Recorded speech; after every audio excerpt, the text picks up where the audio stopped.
Uber ಮತ್ತು ಓಲಾದಂತಹ bike taxi ಪ್ಲಾಟ್ಫಾರ್ಮ್ಗಳಿಗೆ ಪರಿಹಾರವಾಗಿ July 1ರಂದು ಕೇಂದ್ರ ಸರ್ಕಾರ ಹೊಸ ಮಾರ್ಗಸೂಚಿಗಳನ್ನು ಹೊರಡಿಸಿದ್ದು, ಅದರ ಅನ್ವಯ ಪ್ರಯಾಣಿಕರ ಸವಾರಿಗಳಿಗೆ ಸಾರಿಗೆಯಿತರ ಮೋಟಾರ್ ಸೈಕಲ್ಗಳ ಬಳಕೆಯನ್ನು ಅನುಮತಿ ನೀಡಲಾಗಿದೆ.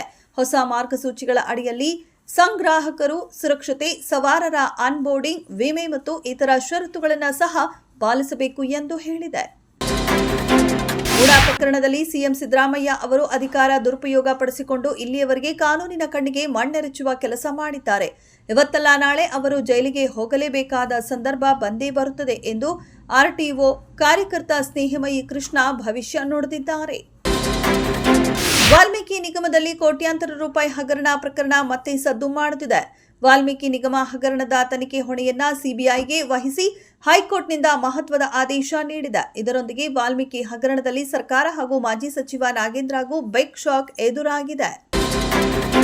ಸಾಮಾನ್ಯ ಜನರ ಸಾರಿಗೆಯಾಗಿಯೇ ಜನಪ್ರಿಯವಾಗಿರುವ ರೈಲುಗಳ ಪ್ರಯಾಣ ದರವನ್ನು ಹೆಚ್ಚಿಸುವ ಮೂಲಕ ನರೇಂದ್ರ ಮೋದಿ ಅವರ ನೇತೃತ್ವದ ಕೇಂದ್ರ ಸರ್ಕಾರದ ದೇಶದ ಕೋಟ್ಯಾಂತರ ಮಧ್ಯಮ ಮತ್ತು ಬಡವರ್ಗದ ಬದುಕಿನ ಮೇಲೆ ಬರೆ ಎಳೆದಿದೆ.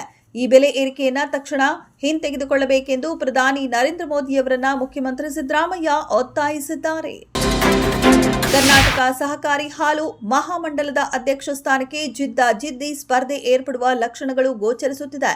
ಇದರ ಬೆನ್ನಲ್ಲೇ ಕೆಎಂಎಫ್ ಮಾಜಿ ಅಧ್ಯಕ್ಷ ಭೀಮನಾಯ್ಕ ಅವರು ನಾನು ಮತ್ತೊಮ್ಮೆ ಅಧ್ಯಕ್ಷ ಸ್ಥಾನಕ್ಕೆ ಸ್ಪರ್ಧಿಸುತ್ತೇನೆ, ಮುಖ್ಯಮಂತ್ರಿ ಸಿದ್ದರಾಮಯ್ಯ ಅವರು ನನ್ನನ್ನು ಮತ್ತೊಂದು ಅವಧಿಗೆ ಅಧ್ಯಕ್ಷರಾಗಿ ಆಯ್ಕೆ ಮಾಡುವ ಭರವಸೆ ನೀಡಿದ್ದಾರೆ ಎಂದು ಸಭೆಯೊಂದರಲ್ಲಿ ಹೇಳಿಕೊಂಡಿದ್ದರು.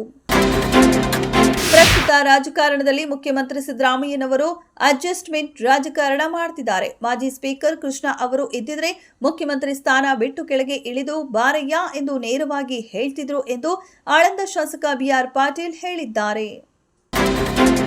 ತಮಿಳುನಾಡಿನಲ್ಲಿ ವ್ಯಾಪಕ ಸುದ್ದಿಗೆ ಗ್ರಾಸವಾಗುತ್ತಿರುವ ಪೊಲೀಸ್ ಕಸ್ಟಡಿ ಸಾವು ಪ್ರಕರಣಕ್ಕೆ ಸಂಬಂಧಿಸಿದಂತೆ ಸಂತ್ರಸ್ತನ ತಾಯಿಗೆ ತಮಿಳುನಾಡು ಸಿಎಂ ಎಂಕೆ ಸ್ಟಾಲಿನ್ ಕ್ಷಮೆ ಕೋರಿದ್ದಾರೆ. ತಮಿಳುನಾಡಿನ ಶಿವಗಂಗಾದಲ್ಲಿ 29 ವರ್ಷದ ವ್ಯಕ್ತಿಯ ಕಸ್ಟಡಿ ಸಾವು ಸಮರ್ಥನೀಯವಲ್ಲ ಮತ್ತು ಯಾರಿಗೂ ಅಂತಹ ಗತಿ ಬರಬಾರದು ಎಂದು ತಮಿಳುನಾಡು ಮುಖ್ಯಮಂತ್ರಿ ಎಂಕೆ ಸ್ಟಾಲಿನ್ ಹೇಳಿದ್ದಾರೆ. ಗಾಜಾದಲ್ಲಿ 60 ದಿನಗಳ ಕದನ ವಿರಾಮಕ್ಕೆ ಇಸ್ರೇಲ್ ಒಪ್ಪಿಕೊಂಡಿದ್ದು, ಪರಿಸ್ಥಿತಿ ಹದಗೆಡುವುದಕ್ಕೂ ಮುನ್ನ ನೀವು ಕೂಡ ಒಪ್ಪಿಕೊಳ್ಳಿ ಎಂದು ಹಮಾಸ್ಗೆ ಅಮೆರಿಕ ಅಧ್ಯಕ್ಷ ಡೊನಾಲ್ಡ್ ಟ್ರಂಪ್ ಅವರು ಎಚ್ಚರಿಕೆ ನೀಡಿದ್ದಾರೆ. ಇಸ್ರೇಲ್ ಪ್ರಧಾನಿ ಬೆಂಜಮಿನ್ ನೆತನ್ಯಾಹು ಅವರನ್ನ ಶ್ವೇತಭವನದಲ್ಲಿ ಭೇಟಿಯಾಗಲು ಸಿದ್ಧತೆ ನಡೆಸುತ್ತಿರುವ ನಡುವಲ್ಲೇ ಟ್ರಂಪ್ ಅವರು ಹೇಳಿಕೆ ನೀಡಿದ್ದಾರೆ. ಅಂತಾರಾಷ್ಟ್ರೀಯ ಕ್ರಿಕೆಟ್ ಮಂಡಳಿ ಬಿಡುಗಡೆ ಮಾಡಿರುವ ಮಹಿಳಾ ಟಿ20 ಬ್ಯಾಟರ್ಗಳ ರ್ಯಾಂಕಿಂಗ್ ಪಟ್ಟಿಯಲ್ಲಿ ಭಾರತದ ಉಪ ನಾಯಕಿ ಸ್ಮೃತಿ ಮಂದಾನ 3ನೇ ಸ್ಥಾನಕ್ಕೆ ಬಡ್ತಿ ಪಡೆದಿದ್ದಾರೆ. 1 ಸ್ಥಾನ ಏರಿಕೆ ಕಂಡಿರುವ ಮಂದಾನ ಒಟ್ಟು 771 ರೇಟಿಂಗ್ ಅಂಕಗಳನ್ನು ಗಳಿಸಿದ್ದಾರೆ. ಉದ್ಯಮಿ ಮತ್ತು ರಾಜಕಾರಣಿ ಜಿ ಜನಾರ್ದನ ರೆಡ್ಡಿ ಅವರ ಪುತ್ರ ಕಿರೀಟಿ ಬಹುನಿರೀಕ್ಷಿತ ಚಿತ್ರ ಜೂನಿಯರ್ ಮೂಲಕ ಚಿತ್ರರಂಗಕ್ಕೆ ಪಾದಾರ್ಪಣೆ ಮಾಡಲು ಸಜ್ಜಾಗಿದ್ದಾರೆ. 3 ವರ್ಷಗಳ ನಿರ್ಮಾಣದ ನಂತರ ಈ ಚಿತ್ರವು ಜುಲೈ 18ರಂದು ಯುವರಾಜ್ ಕುಮಾರ್ ನಟನೆಯ ಎಕ್ಕ ಚಿತ್ರದ ಜೊತೆಗೆ ಬಿಡುಗಡೆಯಾಗಲು ಸಜ್ಜಾಗಿದೆ.